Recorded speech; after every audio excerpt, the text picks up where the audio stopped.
man, this is absolutely crazy. I mean, this is borderline reckless. Don't you get it? You don't drive with your eyes, you drive with your heart. This is just dumb. I can't see a thing. You gotta feel the road. You gotta let it live inside you. Are you feeling anything now? I'm feeling a little bit. Are you?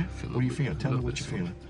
I'm feeling the worn wood of the steering wheel. Yeah? What else? A little bit of heat. That's you and the car melded together. Yeah, now I'm really feeling it. Yeah. I feel like the car could drive itself. I bet it could. Start her up. Let's start this car up. Yeah, boy. All right, so drive.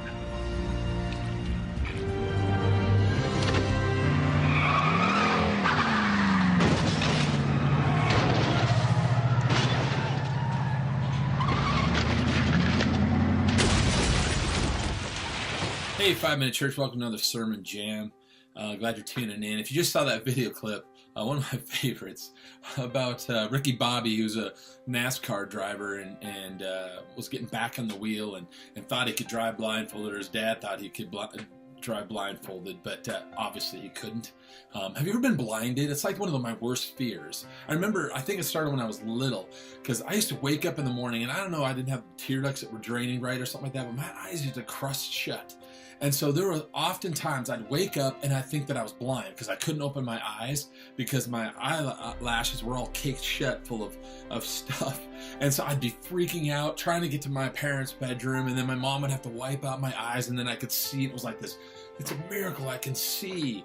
Another time I remember that I was going to spray paint something I was building, and I had the spray paint can ready to go, shot it, went right in my eye. I couldn't see, right in my eyeball.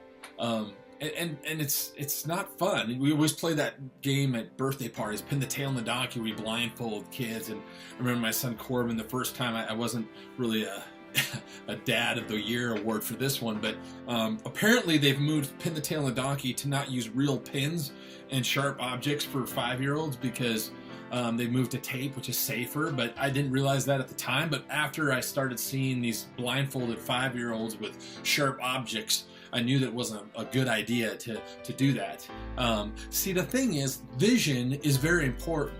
And I really believe that the vision of your life, though, is very important as well, that there should be purpose and vision. Life without vision, I believe, turns into a disaster. And relationships without vision are also disastrous. That when we're in community with one another, when relationship, no matter what level that is, it's not if we hurt each other, it's when and how we deal with that and how we work with that. And if we commit to a vision, it helps us keep moving forward. And I believe in Proverbs chapter 29, verses 18. It says, "Where there is no vision, the people perish. But he who keeps the law, happy is he."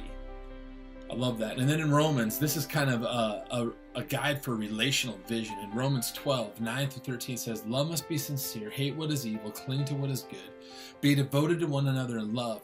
Honor one another above yourselves. Never be lacking in zeal, but keep your spiritual fervor, serving the Lord. Be joyful in hope, patient in affliction, faithful in prayer. Share with the Lord's people who are in need. Practice hospitality. Bless those who persecute you. Bless and do not curse. Rejoice with those who rejoice. Mourn with those who mourn. Live in harmony with one another. Do not be proud, but be willing to associate with people of low position, and do not be conceited." Wow, that's a huge list of purpose when it's saying how we react and interact with each other there in Romans. And I believe every relationship has vision and purpose. And some are more shallow than others. Let's just be honest. I remember at church camp, when I'd show up at church camp, I try to align myself with friends that I thought were good at speaking out. Because that was the whole point of church camp, wasn't it? That you could sneak out and at night, and you always need a wingman. You can't do it alone. And plus, I'd always try to find somebody that I knew I could outrun in case I got caught. Then they would actually get caught. I know it was pretty shallow, but that's what my criteria was to find a friend, or my basketball friends. We had a group of us that were together for a lot of years, from junior high all the way to when we graduated, and we had a vision, and that vision was the basis of our friendship. In fact, we didn't do a lot outside of basketball. We had other friends and other connections and all that kind of stuff, but when we were together, that vision was to win a state championship. And we were together like in 5th grade, 6th grade, 7th grade, 8th grade, freshman year, and some of us were moved up, and then we finally came back together our varsity year. And all those years we only lost 3 games, and the last game we lost was the state championship our senior year, which was a crushing blow. But that was the vision we had, and we stuck with it, right? Those are shallow, but some are more profound visions of relationships. In our marriage, we have a profound vision to serve the Lord. I mean, it's one of the things that brought us together is through this app, and we want to serve the Lord together. That's the vision that we have, and we're seeing that with even in our kids that are coming alongside and being a part of that vision in our family.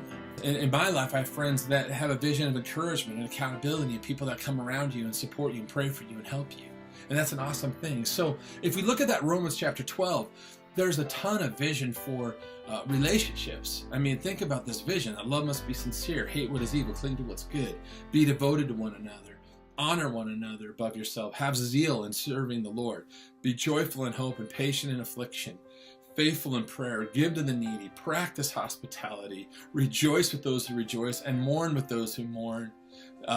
Not proud, associate with all types of people.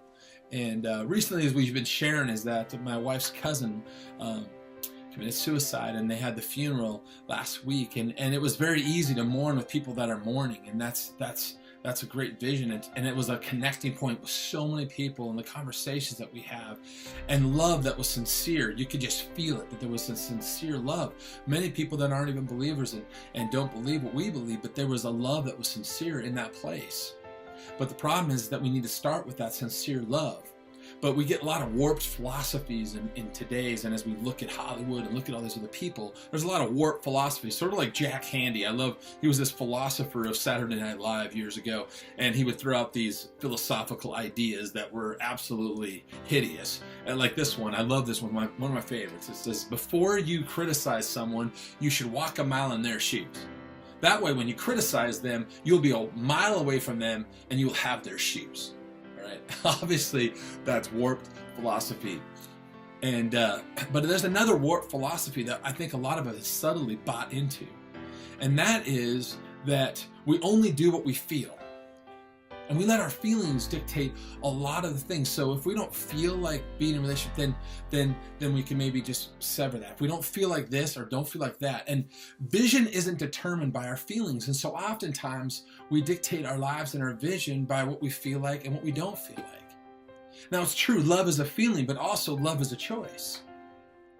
And love is a choice to say, hey, we're going to work through this and make a path through that. And that because we're going to stay consistent. It almost feels like God is commanding feelings here, but in a sense he might be. Okay, you can have feelings within the context of relationship. You can have, hurt feelings. You can have joyful feelings. You have all the feelings you want.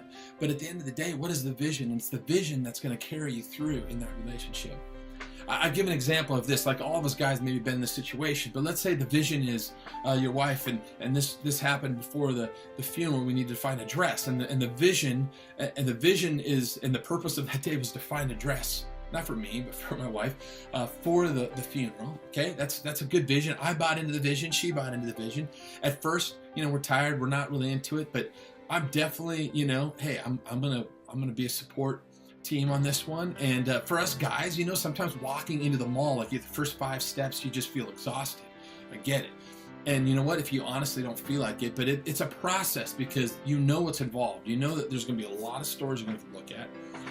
You know that there's going to be a lot of dresses that are tried on, and then opinions asked, like, what do you think of this one? Do you like this one? And then just when you finally just go, okay, I'm going to make an opinion here, and you make an opinion, then she says, well, I like the other one better, and then you're like, oh, I shouldn't have said anything, right? And all these things that we might just sit next to the dressing room. You guys, we've all been there. I've had many conversations with other guys in that situation. But that was the vision, and I might not feel like doing that, but the vision was to get that. And you know what? We stuck to the vision, and the mission was accomplished, and she looked absolutely stunning, right? And that's the point, is that we have to keep the vision in locked in. The problem is we let feelings dictate the vision. And so we say, well, you know what? I don't feel like doing that, so I'm just going to do this. I'm going to do that. So then we have a polarized vision, because, my wife needed to find a dress, and if I wasn't really into that dress, then we're going to go our separate ways. And that's the whole thing. And that's just a little story, but I'm talking about in the context of all of our relationships. We can't let our feelings be dictated by vision. And I believe that relationships can break down in 4 different ways. Number 1 is vision is lost. That somewhere along the way, it just, you just start living and existing, and all of a sudden it just seems like, where are we? And people ask, and like, where did I go? And number 2, there's tunnel vision, there's selfish vision, and we all have tendencies to do that, where we just get so tunnel vision on our own things and our own needs and our wants, and that hurts tremendously the other person. It's tunnel vision. I think also that there can be different visions altogether. That's where the scripture says, don't be unequally yoked with somebody that doesn't believe what we believe, because there are completely different visions for marriage that God sets forth. And I also believe that maybe it's not a godly vision at all. Maybe it was a little more shallow why a relationship got together, and those things usually don't hold up. Because if I look back, broken vision leads to broken relationships. But if I look back at like my high school buddies, those are pretty immature visions. Like, I had friends that we didn't drink, we didn't do the party thing, but I've had friends that all we were doing is, our vision was to have fun and like do crazy things like saran wrap cars and make dry ice bombs and do all these crazy things, right? And that's a pretty immature vision, and I'm really not friends with a lot of them because that doesn't hold together. That's not a godly vision, right?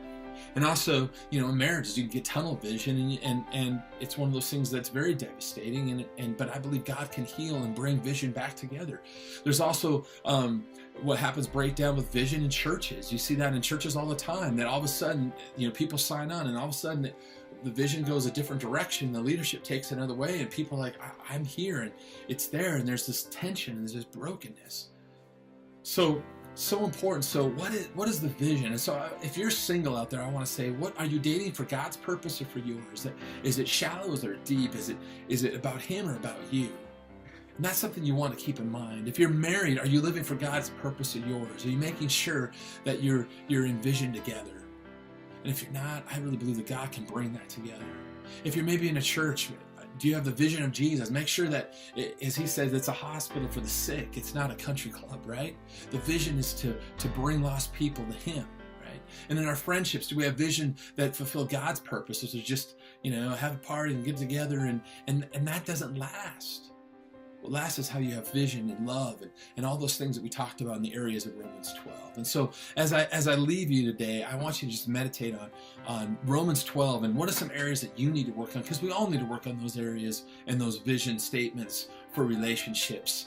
That no matter what, I believe that God can heal and restore relationships. I believe that if we keep His vision in mind, that He can do extraordinary things. And so God bless you guys. Check out some of the questions at the end here.